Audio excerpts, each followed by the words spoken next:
Monsieur le maire, chers collègues, nous allons voter contre cette délibération, à regret, mais nous allons voter contre et je vais vous expliquer pourquoi. Première chose, c'est la méthode avec laquelle vous envisagez ce dossier. Comme le disait Catherine Fabre, on découvre dans la presse que vous avez une réflexion sur ce lieu. C'est louable parce que parmi les grandes places publiques de Bordeaux, c'est peut-être la dernière à ne pas avoir subi ou reçu une quelconque idée de revitalisation, de requalification, et c'est une place emblématique de Bordeaux.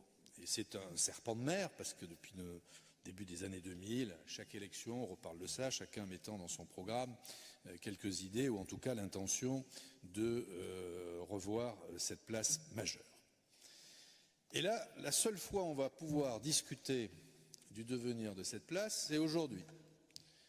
Et ça, je veux bien alerter l'ensemble de nos collègues, c'est la dernière fois qu'ils auront l'occasion dans cette enceinte de parler de la place Tourny.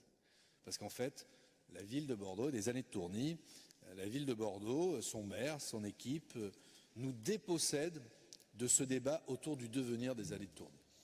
Et ça, nous considérons que c'est une faute et que, avec des intentions, quelles qu'elles soient, on a besoin d'en débattre ici. Et il faut cultiver auprès de Bordeaux Métropole un lien de subsidiarité. Il faut le revendiquer. C'est à nous approprier le débat sur le devenir des allées de Tourny. Comme je disais, elle est majeure, cette place, enfin, ce lieu. Dans la délibération, il est joint un plan. Bon, c'est gentil, on avait à peu près situé le lieu, hein, mais c'est bien de nous le rappeler, de nous donner une perspective, en tout cas prendre de la hauteur.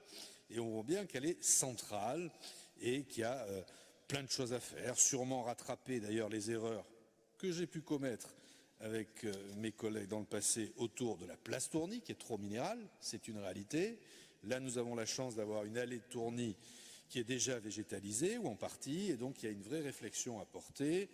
Moi, je ne m'engage pas encore sur le coût, simplement 9 millions, pourquoi? Pour en faire quoi?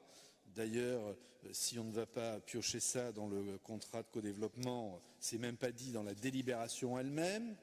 Les conditions de la concertation, on ne les connaît pas et on ne connaît pas l'intention profonde ou la vision que vous avez de ce territoire. Alors certes, apaisé, on en est tous d'accord, végétalisé, sûrement, animé, c'est nécessaire, il y a peut-être d'autres enjeux. Voilà.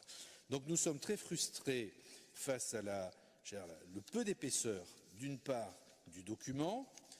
Nous sommes très frustrés à l'idée que vous dépossédiez la ville de Bordeaux d'initiatives sur ce territoire et nous sommes très frustrés et nous regrettons et nous ne nous résolvons pas à l'idée que les Bordelaises et les Bordelais ne puissent pas s'impliquer sur ce dossier.